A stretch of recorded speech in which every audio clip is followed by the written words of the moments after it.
Bueno, en esta ocasión nos ha tocado explicar el laboratorio número 2 de dinámica. El grupo está integrado por cuatro participantes, el que les habla José Mijael, y mis tres compañeros Álvaro, Diego y Milagros. Vamos a comenzar con la introducción, la cual este proyecto busca como objetivo analizar todo lo que es un sistema completo mediante las leyes de Newton, y específicamente utilizamos la segunda ley de Newton. Además, utilizamos un experimento en el cual se coloca un carrito a 40 centímetros y para luego analizar o tomar los datos de velocidad lineal, velocidad angular, aceleración y el tiempo. Bueno, ahora pasamos a los objetivos generales. Primero sería utilizar el sistema masa-polea brindado en el laboratorio presencial y verificar si se cumple la segunda ley de Newton. Además, verificar mediante el experimento carrito masa-polea la segunda ley de Newton, que es la suma de fuerzas igual a la masa por la aceleración entre masa. Luego, los objetivos específicos, que uno de ellos sería analizar el comportamiento de la aceleración, la velocidad y posición del carrito polea y portamasas. Y luego, otro sería explicar mediante la segunda ley de Newton los cambios de sistema y graficar el DSL. Bien, para el procedimiento, en primer lugar, alejamos el carrito a 40 centímetros, inmediatamente hacemos clic en el programa para empezar a tomar los datos, exportamos estos datos y finalmente los elementos involucrados en el sistema se van a pesar y medir según sea el caso. Una vez realizado este procedimiento 4 veces para mejorar la precisión, obtenemos los siguientes resultados. Ahora, para la parte del cuestionario usaremos el informe en Word. Bien, ahora les voy a presentar la primera pregunta, que son los DCL de cada uno de los elementos del sistema. Empezamos con el DCL del carrito. Como podemos ver, tenemos la normal, la tensión horizontal y el peso del carrito. El DCL del sistema disco sensor, el peso, la tensión horizontal de la cuerda y la tensión vertical. Bien, el DCL de la polea móvil tenemos las dos tensiones hacia arriba, la tensión del portamasas y el peso de la polea móvil. Y el DCL del portamasas tenemos la tensión 3 que va hacia arriba y el peso hacia abajo. Respondiendo a la segunda pregunta, ¿cómo podríamos calcular la aceleración de cada elemento del sistema? Primero utilizaremos la aceleración angular de la polea fija, la cual es brindada por el programa Lawyer Pro. Esta para poder calcular primero la aceleración del carrito y posteriormente la aceleración de la polea móvil. La aceleración a través de la fórmula, que es la aceleración angular por el radio 1, que ese sería para el carrito, y para la polea móvil, que sería la aceleración angular por el segundo radio entre 2. Esto porque esto se encuentra en un punto fijo, que sería el suelo, y este no se mueve. Además, utilizamos el portamasas, el cual tendría la misma, sería igual la aceleración a la de la polea móvil, ya que ambos están conectados. Esto nos daría los resultados, la cual en la parte izquierda estaría la aceleración angular medida en radianes sobre segundo, la cual hemos hecho a través de 4 tomas para que haya mayor precisión, y a la derecha serían los resultados de la aceleración medidos en centímetros sobre segundo al cuadrado. Además, un dato a recalcar es que el radio 1 mide 25,4 milímetros y el radio 2 16,2 milímetros. Bueno, para la pregunta 3, que es presentar gráficas de posición, velocidad y aceleración de portapresas y carrito, y posteriormente explicar el comportamiento de estas dos funciones, que viene de integrar la aceleración que hemos obtenido previamente en la pregunta número 2, que nos da como resultado que la rapidez es igual a la rapidez angular por el respectivo radio, y que el desplazamiento lineal es igual al desplazamiento angular por el radio.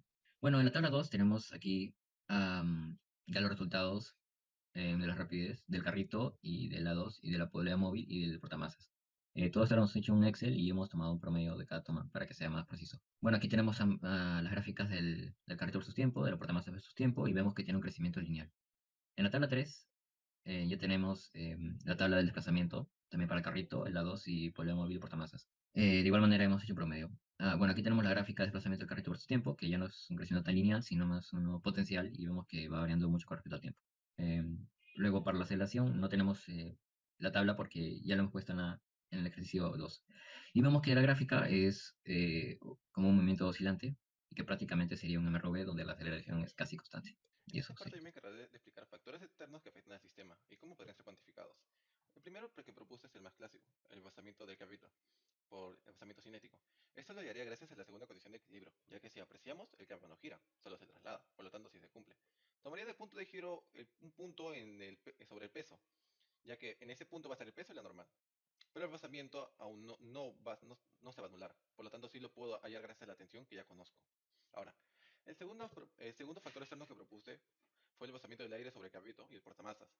Y para eso llegó un caso general, en el cual gracias a la conservación de cantidad de movimiento y la energía, y considerando un modelo en el cual el fluido del aire se comporta por partículas de masa m, y todos estos, y de manera uniforme, o sea, tiene una densidad uniforme, llegué a la conclusión de que la fuerza, eso está más detalle en el informe, lo pueden ver, es directamente proporcional al área que choca con el fluido, es, es directamente proporcional al fluido, la densidad y la velocidad al cuadrado. Ahora, indique por lo menos dos maneras de hallar la aceleración del sistema. Bueno, la primera forma que propuse fue la del lagrangiano, la forma de Euler-Lagrange, en el cual primero hallamos el lagrangiano, que vendría a ser. Este método se basa en el mínimo de energía. llamas lagrangiano, que es la energía cinética menos la potencial. Una vez hecho esto, reemplazamos en la fórmula de Euler-Lagrange, en la cual nos va a brindar la ecuación de movimiento. Una vez hecho esto, la derivamos 2 veces para ir a la aceleración. Y así la obtendríamos. La segunda forma es más clásica, usando las leyes de Newton. Usamos leyes de Newton en el capítulo en la polea y en la portamasas, considerando que en este caso considera la polea de móvil ideal, ya que el peso es despreciable y facilita mucho los cálculos que sea ideal. Y llegamos a lo siguiente. Llegamos a las siguientes tres ecuaciones. Una vez hecho eso, despejamos y obtenemos que alfa es igual a m1 sobre lo de abajo. Siendo el momento de inercia del sensor, que vendría a ser un disco, por eso tiene sobre 2, y la del disco de inercia es un disco, pero con un hueco, por lo tanto va a haber una diferencia de cuadrados entre el radio exterior y el interior. Ahora, una vez hallado alfa, tenemos que la aceleración del capítulo vendría a ser alfa por el radio externo, y la de la polea móvil y portamasa sería alfa por el radio interno entre 2, ya que esta polea está conectado a algo que no se mueve, por lo tanto esto se movería la mitad. La polea móvil y portamasa se mueve la mitad de lo que se mueve esta aceleración. Calculamos, tenemos que alfa es 71,10 radianes por segundo cuadrado, y reemplazando en lo anterior, tenemos que teóricamente la aceleración del capítulo es 1.78 y la de la polea móvil y portamasa es 0.57. Y esto es claramente mucho mayor de lo que hallamos antes. Bueno, para la primera observación tenemos que al momento de la toma de resultados no se obtienen los datos correctos al 100%. Esto porque la distancia no es correcta, no es exactamente 40 centímetros y porque cuando hacemos clic con el mouse tampoco es en el momento exacto y existe un pequeño margen de error.